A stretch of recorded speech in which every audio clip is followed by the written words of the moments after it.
Welcome once again to Lehto's Law. Here's Steve Lehto. Had a whole bunch of stories about Carvana so far. Oftentimes it's paperwork problems. Carvana has trouble sometimes getting paperwork to people or to the state or getting people their plates or titles or registrations or whatever it might be that you get along with the car you buy from Carvana. So they've got problems in Michigan. Several people pointed out to me and said, Steve, check this out. In your home state, it's happening. Carvana dealer has its license suspended by the state of Michigan. Now, this is one particular dealer. I don't think it's Carvana statewide. Carvana has opened its vehicle vending machine in Novi. They had one of the famous Carvana vending machines that dispenses them like Pez in Novi.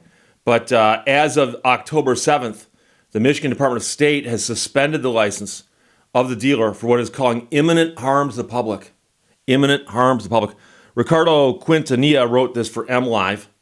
Carvana, located at Adele Center Drive in Novi and owned by a gentleman, had operations suspended for several alleged violations of the Motor Vehicle Code in Michigan, according to a press release from the Secretary of State's office. The violations were discovered during an investigation by the MDOS regulatory staff of multiple no-title complaints from consumers. So people go there, they buy a car, they have the car, they don't get the title. And in Michigan, you get the title. So if you don't get a title, you go, hey, where's my title? And that could be a problem. The violations listed by the MDOS include failing to make applications for title and registration within 15 days of delivery for 112 customers, since agreeing to an earlier probation extension. So that implies that they'd gotten in trouble previously, and the state had said, you guys are doing this wrong, and they said, okay, we'll fix it. And since then, there have been 112 complaints to the state about not getting a title. And the law puts the dealer in the position of having to apply for the title in the name of the buyer. So you go into a dealership, you sign a bunch of documents. I'm talking about the prototypical situation. You sign a bunch of documents, you drive out with your car, and some of those documents have got to be sent to the state within 15 days. And I've talked about this before. During COVID, that often got slowed, the process did. But you still had to get the papers turned in 15 days. It's just a question of how fast the state would process them. But once you turn them into the state, it's their problem, not yours anymore. So if the dealership can't get the paperwork to the state within 15 days, well, the state goes, that's your problem. They're also accused of committing fraudulent acts in connection with selling or otherwise dealing in vehicles where Carvana employees admitted to destroying title applications and all applicable documents pertaining to the sale of 3 vehicles that were sold to customers, and then Carvana took the vehicles back. And so Carvana is one of the companies that in some of their ads, they say that under certain circumstances, you can return a car you're not happy with. And the question is, how do you handle that paperwork? So somebody comes in and buys a car. State law says you must submit the title application work to the state within 15 days. So if you sit on that paperwork to see if the person's going to return the car, there could be issues there. They also were failing to maintain odometer records. And I've talked before about this, that there are still laws in states and the federal level requiring odometer disclosure statements under certain circumstances. Some circumstances, it's not as important as others. If a vehicle is beyond its mechanical limits, for instance, you can often check a box without filling in numbers, that kind of thing. But the point is that there still is a record-keeping requirement with respect to vehicles, and quite often it involves odometers. And they're saying that there was specifically failure to maintain odometer records. Also, improperly issuing temporary registrations. So you go to a dealership, you buy a car. You want to drive the car home? Okay, they give you a temporary tag, which they're allowed to do by law. Temporary tag by nature is temporary. So it's about to expire. You haven't gotten your plates yet from the state because paperwork hasn't been handled yet somehow, for whatever reason.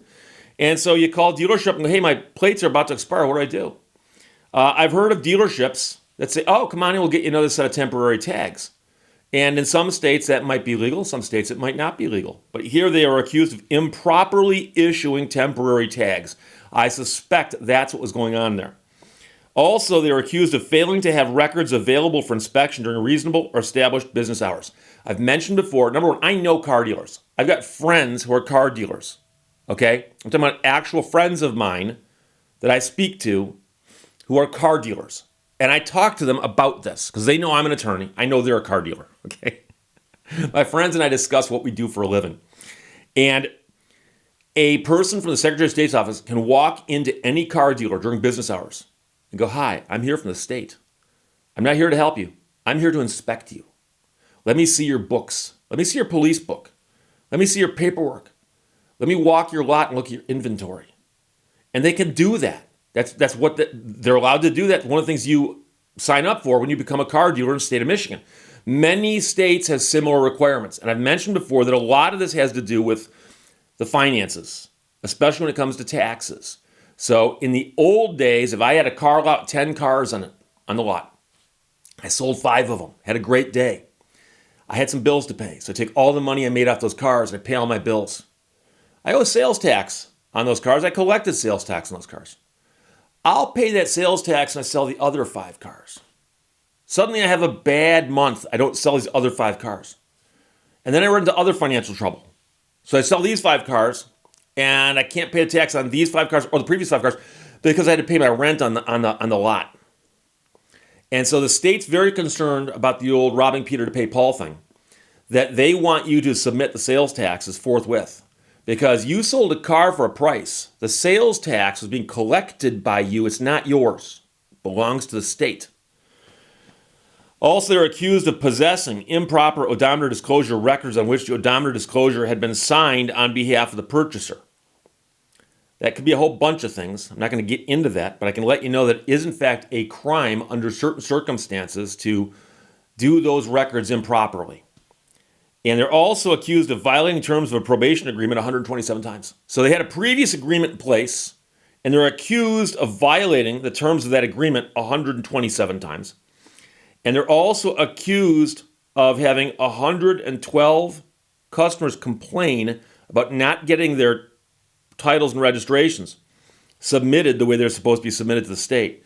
Now, the Michigan Department of State says the continued violations create an ongoing imminent threat to the public health, safety, or welfare of the public, requiring emergency action.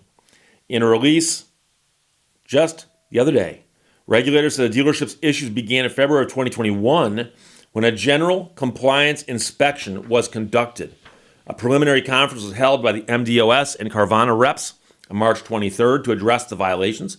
And in May of 2021, Carvana entered an 18-month probation agreement with a $2,500 administrative fine and admission of several violations of the code. So the state says that we settled this.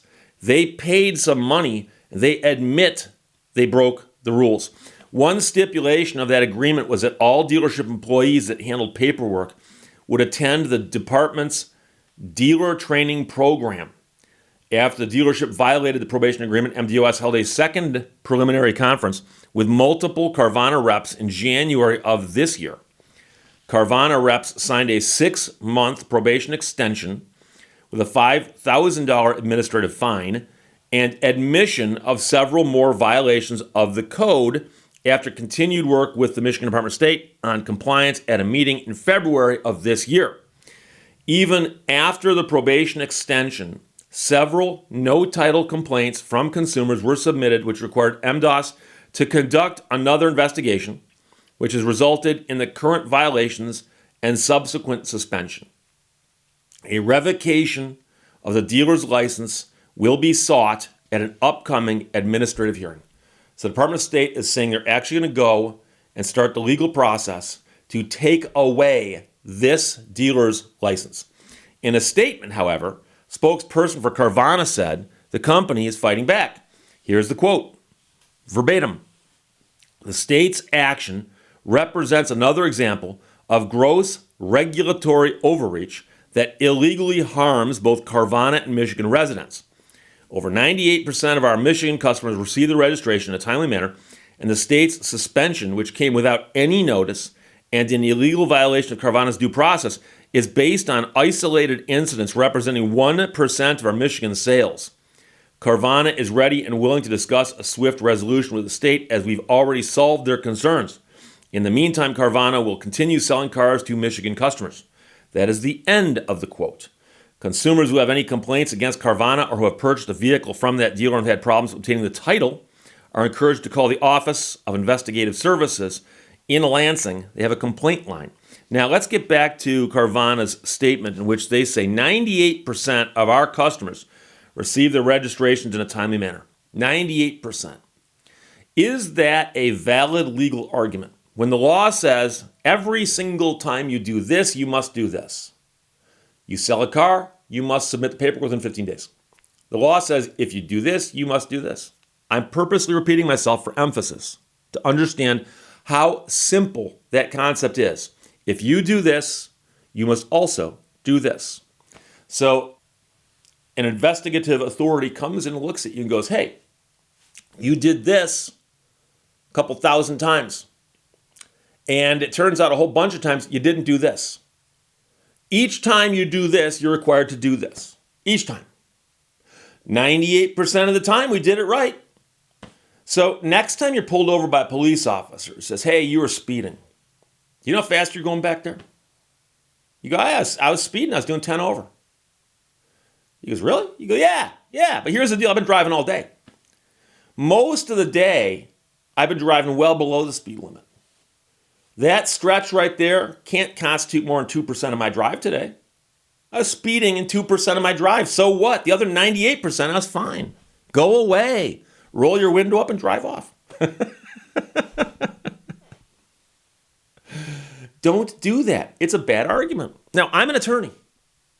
For those of you who don't know, I'm an attorney. And this is not a good argument. Now, this is a public relations argument. And this is something you tell people to make yourself feel better and to make your employees feel better if you're the people who got in trouble. Look at all the times we got it right. 98% of the time. It's all kinds of things in this life where 98% is not enough. You're supposed to comply 100%. And I can tell you that my friends who are car dealers, we talk about this stuff. And they tell me the record keeping for the state of Michigan, if you're a car dealer, is a nightmare. It's just a ton of paperwork. And when they come in and inspect, they know what the rules are really, really well. And they can often guess where you're cutting corners. These people are good. They're good. They figure this stuff out. And they'll often come in, take one look around and go, okay. And they'll start asking the questions that hone right in on what you're doing wrong. Now here, where 112 people complained and said, I didn't get my registration or my title the way I was supposed to. 112 people. Keeping in mind that many people don't complain to the right authorities. There's more people out there, I would suspect, who didn't pick up the phone and call Lansing. Instead, they probably called the dealership. Haven't got my title and registration. What's going on? We'll take care of it. Don't worry about it. That person might not call Lansing. But when 112 people call Lansing and say this one dealership is screwing the paperwork up and they screwed it up on my car, it's 112 complaints about one dealership. Now, I'm going to say, Steve, it's a high volume dealer. They might sell 112 times more cars than any other dealer in the state. Let's assume they do. Guess what happens when a person from the Secretary of State's office comes into your place unannounced, says, hey, I'm here to check out your books. Going through your books and they find a mistake. And by mistake, I mean you sold a car 16 days ago, haven't submitted the paper to anybody, and the car is still listed in your police book. Just making up stuff here, okay? Do you think you get in trouble for it? Or do you think they go, it's just one mistake, don't worry about it. It's fine. No, you get in trouble for it. So the Michigan Secretary of State's office holds dealers to a very high standard. And I know that people who watch my show a lot will probably say, Steve, it seems to me you often pick on car dealers. I pick on car dealers for their sales practices. I dislike how car dealers sell cars, generally speaking. However, I have the most sympathy for them for having to deal with the draconian Byzantine rules that come from Lansing. But I also understand why they do it.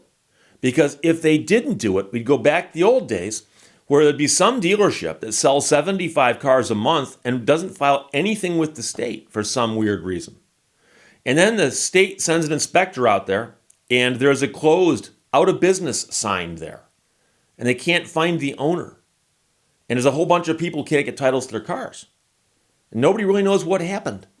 That type of stuff used to happen in the old days. So the state said, you know something, we got to pass rules on this and laws on this and enforce this. And so for all the fun I make of car dealers and how they sell cars, I have the utmost sympathy for them in trying to live by these rules.